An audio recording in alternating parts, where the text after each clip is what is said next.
okne vidíme časomieru k danému zápasu. Ak sme si všimli, tento zápas bol zapísaný zeleným písmom. Týmto zápasom teda začína naša kategória. Ak chceme, môžeme sa pozrieť, čo teraz vidia diváci. Diváci vidia ešte stále to isté okno, ktoré sme nastavovali, keď sme začali pozerať kategórie. Ak im chceme sprostredkovať dianie na zápasisku a ukázať časomieru, treba použiť toto tlačidlo monitora. Ak ho stlačíme, tak sa nám zobrazí na monitore časomiera. A vidíme tu názov kategórie v hornej časti, v ľavom hornom rohu. V pravom hornom rohu je kolo, do ktorého tento zápas patrí.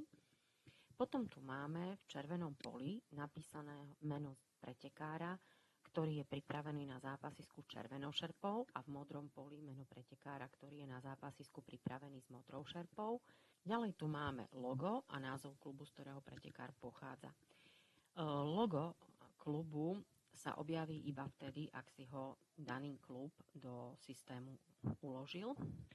Nie je povinnosťou, že by sa tu muselo vždy zobrazovať aj logo.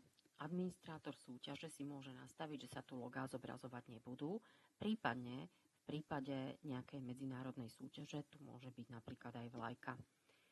Pod menom pretekára je priestor, do ktorého sa zapisujú tresty, ak nejaké počas zápasu pretekár dostane, a taktiež body, pričom sú tu zaznačené počty iponov, vázary a júkov pretekár získal. Na konci riadku je vždy jeho aktuálny bodový stav a pod ním, pokiaľ pretekár získal senšu, má napísané senšu. V dolnej časti je časomiera. A v poslednom riadku sú mená pretekárov, ktorí by mali nastúpiť na nasledujúci zápas.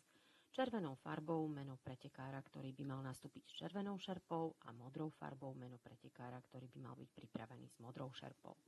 Vráťme sa teraz k časomiere.